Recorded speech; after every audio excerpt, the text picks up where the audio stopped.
Hola, ¿qué tal amigos de la orilla del miedo?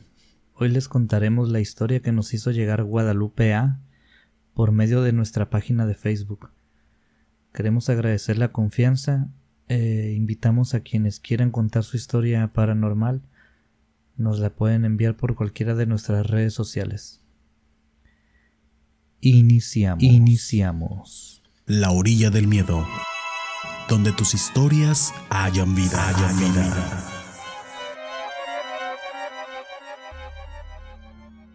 Buen día tengan ustedes y su audiencia.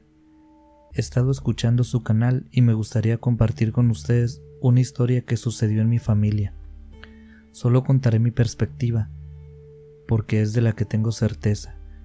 Les mando saludo y espero elijan esta historia para narrarla. En mi familia siempre hemos sido devotos, católicos hasta los huesos, como se dice comúnmente. Mi abuela tiene su casa llena de imágenes y figuras de santos, vírgenes y cristos. Esta misma costumbre ha sido heredada a mi madre, y aunque lo han intentado mucho, a mi generación no se nos da tanto, pero mi mamá, sus hermanas y mi abuela no faltan a misa, van todos los días.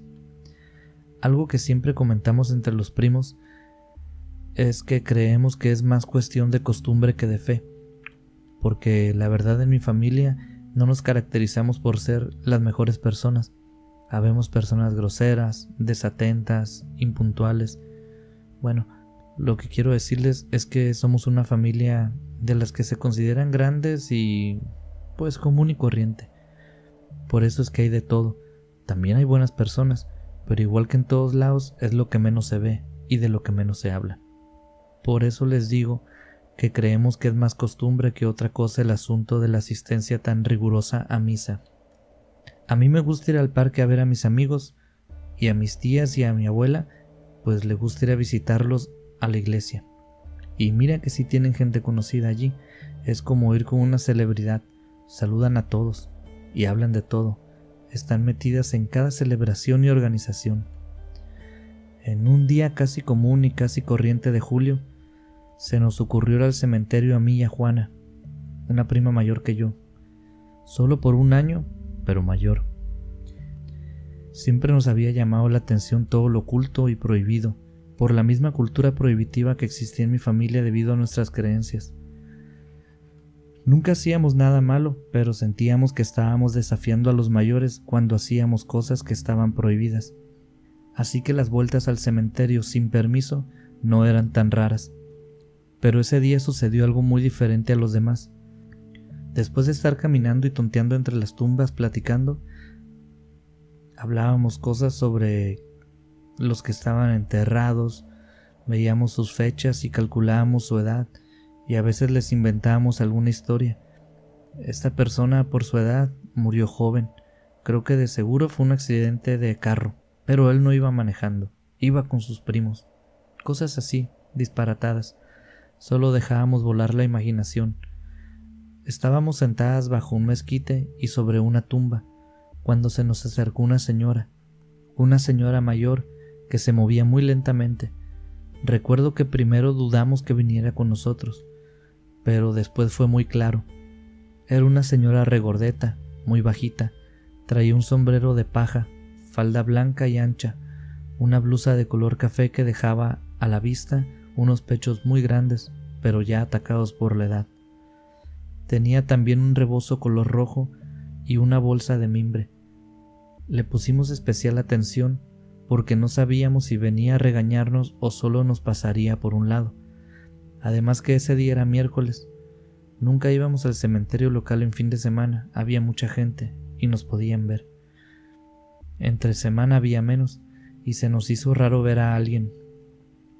A decir verdad, hicimos un par de bromas sobre su aspecto y de que nos quitaría de un bolsazo nomás llegar con nosotros, por estar sobre la tumba de algún familiar de ella. Pero nuestra imaginación viajó en la dirección equivocada.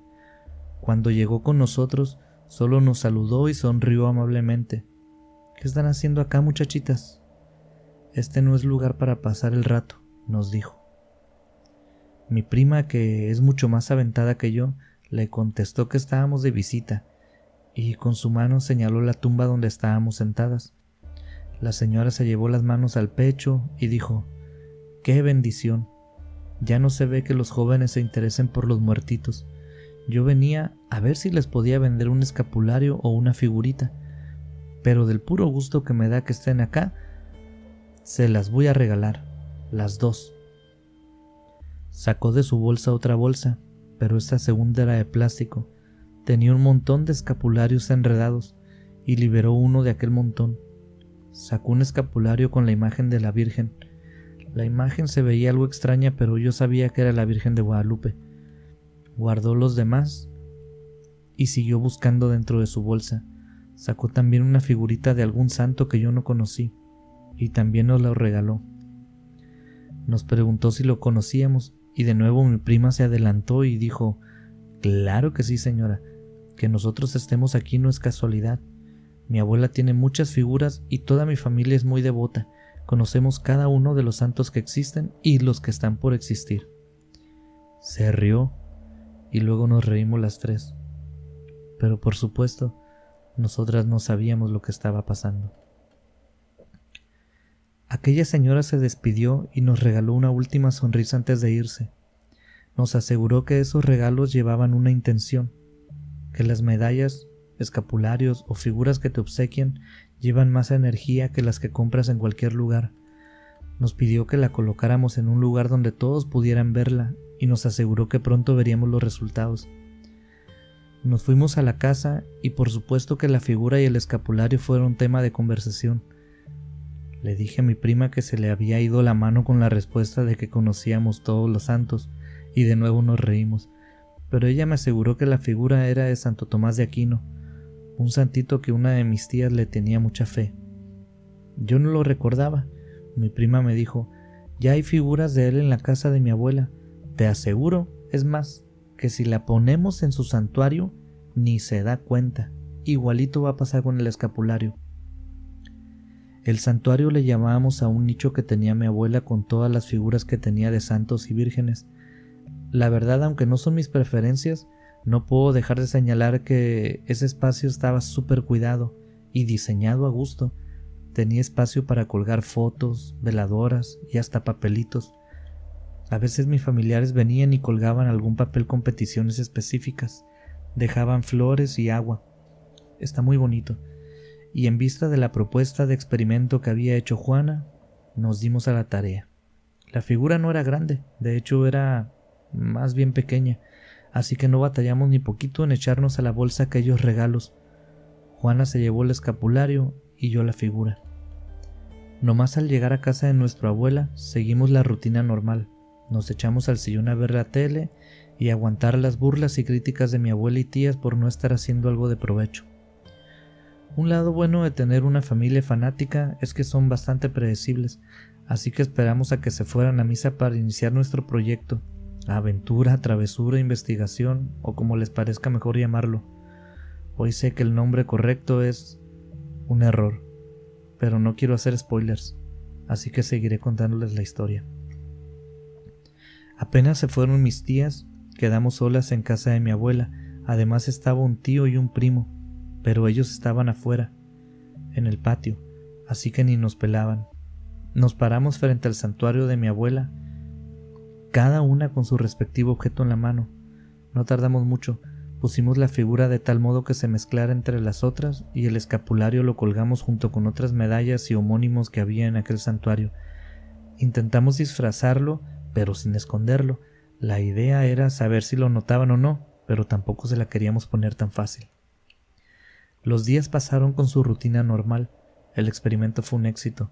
A pesar del cambio que hicimos y de la atención que le ponían al santuario, el experimento, les repito, fue un éxito. Nadie se dio cuenta.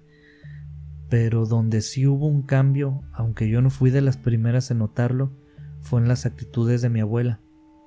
Poco a poco se empezó a poner más irritable. Siempre que iba a la iglesia volvía de malas y, para nuestra sorpresa, peleada con alguien. Lo que antes eran diferencias pequeñas y arreglables entre sus compañeros de la iglesia, ahora se volvían peleas a gritos. En casa se la empezó a pasar acostada más tiempo de lo normal.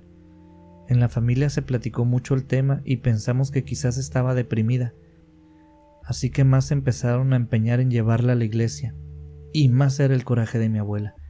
La comida que preparaba no tenía su mismo sazón, y mis tías y tíos, hijos directos de mi abuela, le reprochaban su comportamiento. Hubo un tío que inclusive dejó de ir a casa de mi abuela, porque nomás entraba, mi abuela empezaba a echarle en cara que su segunda esposa, en palabras de mi abuela, no servía para nada, y no quería verla por ahí. Cosa rara, porque siempre, aunque con reservas, la había recibido de manera educada. Mis tías, que tenían más tacto, hablaron con ella, y aunque es algo raro en mi abuela, aceptó que se encontraba de malas, que no tenía hambre ni motivación para nada, pero tajó el tema diciendo que no se metieran en su vida, que ella lo arreglaría como ella pudiera, que Dios siempre estaba de su lado. Y así fue como mi abuela aumentó la cantidad de horas que rezaba en aquel santuario. En mi caso particular, debo aceptar que dado que aquella travesura había pasado hacía meses, ya hasta se me había olvidado, pero mi prima se acercó a mí. Me dijo que su mamá había estado platicando con una vecina que también conocía a mi abuela, y dijo que parecía que se estaba separando de la iglesia, pero no sin antes hacer destrucción. Pareciera que intentara sabotear a propósito las celebraciones y organizaciones en la iglesia. La plática surgió porque creo que se hablaba de expulsar a mi abuela de algunos grupos de la parroquia, y entre comentarios esta vecina le dijo a mi tía que pareciera que a mi abuela la hubieran embrujado, argumentando que era un cambio demasiado radical, que ya no se parecía en nada a lo que antes era ella. Ni siquiera cuando mi abuelo murió la había notado tan cambiada. De hecho, cuando mi abuelo murió, creemos que se refugió en la iglesia, y todos estábamos de acuerdo en que lo había hecho muy bien, le estaba sirviendo mucho. El caso es que mi prima me dijo: oye, ¿y si aquello que le trajimos a mi abuela a su casa no hubiera sido un accidente? ¿Y si aquella señora planeó que lo hiciéramos de ese modo? Recuerda que nos dijo que lo pusiéramos donde todos pudieran verlo. ¿No se te hace raro ahora que te lo platico? ¿Qué tal si hay algo de brujería en esas piezas? Me quedé helada. Al no estar muy cerca del lado de la iglesia, estos temas de brujería tampoco me eran muy frecuentes ni conocidos. De hecho, podría decir que pensaba que eran tarugadas. Sin embargo, algo hizo clic dentro de mí. Algo me dijo que quizás había un cierto hilo de probabilidad de que esto que me estaba diciendo Juana pudiera ser cierto. No sé por qué, aún no me lo explico, pero estoy segura que ese clic en mi mente fue real y muy claro. Así que le dije a Juana: pues está canijo, prima, igual y sí. Esa fue toda la plática que tuvimos Juana y yo ese día, pero al pasar una semana me habló por teléfono para que fuera a su casa, y fue muy específica. Me dijo que fuera a las 6 de la tarde y sola, y que no le dijera a nadie. Llegué con unos 10 minutos de anticipación, y mi tía y mi prima ya me estaban esperando. Nos subimos al carro y sin decir más, mi tía dijo: quiero que vayan rezando. Me vale madre si crees o no, Lupita. Récele, cabrona, que ya está usted metida en la bronca. Nunca, pero nunca había oído a mi tía decir una sola grosería. Creo que una vez que le cayó algo muy pesado en el pie dijo chimoltrufia, pero es todo lo más que la había escuchado decir. Así que sin cuestionar empecé a rezar. Llegamos por las afueras del pueblo a una casa muy humilde, pero bien cuidadita. Recuerdo que tenía plantas en lugar de cerco, se veían muy bonitas, y nos metimos sin avisar ni nada. Adentro estaba un señor que nos hizo señas de lejos, y nos encaminamos hacia un cuartito que había en la parte de atrás de aquella casa. Dentro de aquel cuarto olía muy bonito. Era un cuarto pequeño, con 2 sillas y una mesa al fondo. Allí se sentó el señor e invitó a mi tía a sentarse junto a él. Le dijo: ya que me trajiste a las niñas me doy una buena idea. Todavía huelen a Caribe. A tu mamá la tienen trabajada con Caribe y algún animal muerto. Esto es para que nadie se le acerque y tenga una aura fea y poco agradable. Este trabajo debe estar en un lugar que esté cerca de ella y encerrado, para que no despida ese olor. Le tienen una foto de ella puesto con estos ingredientes, pero debe estar encerrado. Esto es para que no pueda pedir ayuda y que si llega a pedir ayuda, nadie la puede escuchar. También hay una energía amarrada a estos elementos que hace que tu mamá aleje a cualquier persona que intente acercársele. Entonces nos volteó a ver y nos preguntó sobre la figura y el escapulario. Yo creo que él ya lo sabía, pero le contamos todo. Me sorprendió la seguridad con la que hablaba de todo esto. Parecía saber mucho del tema, o quizás fue la impresión que me dio a mí, porque yo no sé nada. Pero mi tía se veía bien convencida con todo lo que esta persona le decía, así que yo y Juana solo pasamos a ser meros espectadores. Hasta que nos regañó por andar haciendo estas cosas, pero nos dijo que él sabía y se daba cuenta que nosotras no sabíamos nada, que habíamos sido engañadas. Donde la cosa se complicó fue cuando nos explicó que para poder ayudar a mi abuela teníamos que llevarle la figura y el escapulario, pero no era tan fácil. Nos dijo que mi abuela debía de ser consciente de lo que pasaba, debíamos decírselo, y que de preferencia fuera ella quien trajera estas cosas. Pero esa energía pegada a estos ingredientes que ahora estaban en casa de mi abuela no permitiría que eso fuera posible, así que nos recomendó hablar con nuestra abuela fuera de casa, y que de todos modos no sería fácil convencerla, nos advirtió. A nuestro favor, por supuesto, teníamos la ventaja de que mi abuela se daría cuenta perfectamente que esas piezas no fueron puestas por ella. Volvimos y decidimos poner manos a la obra, no más iniciar el siguiente día. Así que temprano nos fuimos a la casa de la abuela, y allí estábamos esperando a que saliera algún mandado. No sé si estábamos sugestionadas, pero ese día mi abuela estaba peor de lo normal. Ni los buenos días se le podía dar porque se enojaba. Pero en cuanto salió por algo a la tienda, salimos tras ella y la seguimos por 2 cuadras hasta que entró a la tiendita, y en cuanto salió nos encontró de frente, a las 3 paradas viéndola. Mi tía fue la primera en dar un paso y mi abuela la imitó. Nosotras íbamos detrás de mi tía. En cuanto mi tía la abordó con el tema, mi abuela puso una cara de pocos amigos y conforme más le iba diciendo, más se le iba transformando la cara. Parecía que iba a lanzársele sobre mi tía y a morderla. De repente nomás le dijo: «No me estés molestando con tus pendejadas», y se fue para la casa. Si mi tía no decía groserías, menos mi abuela, así que Juana y yo nomás nos volteamos a ver. Nos fuimos tras mi tía y mi tía tras de mi abuela de vuelta a su casa. Íbamos como unos cachorritos, Juan y yo diciéndole que era verdad todo lo que mi abuela le contaba, que había una figura y un escapulario que nos habían regalado y que estaba en su santuario. Mi abuela nos gritaba enfrente de todos los vecinos cosas como: «Están bien mensos» o «No metan esas cosas en mi cabeza, yo le soy fiel al Señor». Y así nos fuimos caminando hasta la casa y correteando a mi abuela. Ella se veía que estaba furiosa, pero obviamente como persona mayor, pues tiene sus limitaciones. Se metió a su casa y se fue derechito al santuario. Nomás llegó y pareciera que sabía ya cuál era la figura de Santo Tomás, y al mismo tiempo tomó el escapulario de la Virgen. Estaba mirando la figura cuando le dijo a mi tía: «Llévate esta figura si quieres, pero deja de molestarme». Hizo un ademán de querer levantar la mano para entregar la figura, pero como si algo la detuviera, de repente dijo: «No, no voy a caer en tus juegos», y se quedó con la figura en la mano.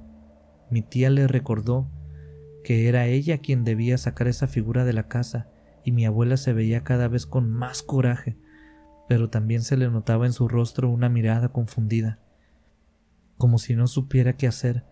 Entre gritos y ahora llantos de parte de mi tía, aún recuerdo con exactitud estas palabras: «Mírate cómo estás, madre, tú no eres así, esto no es normal». Y justo antes de poder terminar esa frase, mi abuela tomó la figura. Creo que su intención era golpear a mi tía, pero desvió su brazo y lanzó la figura a los pies de mi tía con muchísima fuerza. Si hubiera golpeado a mi tía con aquella fuerza, le hubiera hecho mucho daño. El silencio después de esto fue sepulcral. Nadie, ni siquiera nosotras tres que habíamos ido con aquel señor, podíamos dar crédito de lo que veíamos. Huesos muy pequeños, una especie de polvo, una foto de mi abuela de cuando era joven y unas hojas de caribe secas, esparcidas por el suelo a los pies de mi tía. Todo esto envuelto en algún líquido negro, tipo barro. No sabría decirles qué era, pero olía horrible. Todo esto se regó en el piso en cuanto la figura se reventó en el suelo. Mi abuela volteó a ver el escapulario y lo soltó como si quemara su mano. Su cara se quebró. Después volteó a vernos a cada uno de nosotras y dijo casi suplicando una respuesta: ¿y ahora cómo la llevo? ¿Ahora cómo me voy a llevar todo esto? Y empezó a llorar. Después de esta escena y con todo este revuelo, mi abuela se desmayó. Con todo el alboroto se acercaron unos familiares que cargaron a mi abuela y la recostaron en el sillón de la sala. A los primos jóvenes nos sacaron al patio y este tema se volvió tabú en la familia. Pero según he escuchado por mi prima Juana, a quien su mamá prefiere decirle las cosas y no esconderlas, el señor ya hasta les dijo quién había sido el responsable de aquel trabajo de brujería, y ahora está yendo de manera continua a limpiar la casa de mi abuela, ya que cuando rompieron aquella figura de yeso que tenía aquellas cosas dentro, algo se quedó en casa de mi abuela. Gracias por escuchar un relato más de La Orilla del Miedo, un espacio donde tus historias cobran vida y renacen en cada emisión. Si tienes alguna historia que contarnos, mándanos un correo a laorilladelmiedo@gmail.com. También puedes buscarnos en nuestras redes sociales, en Instagram y Facebook como La Orilla del Miedo. En Twitter, encuéntranos como @orilladelmiedo. Hasta la próxima.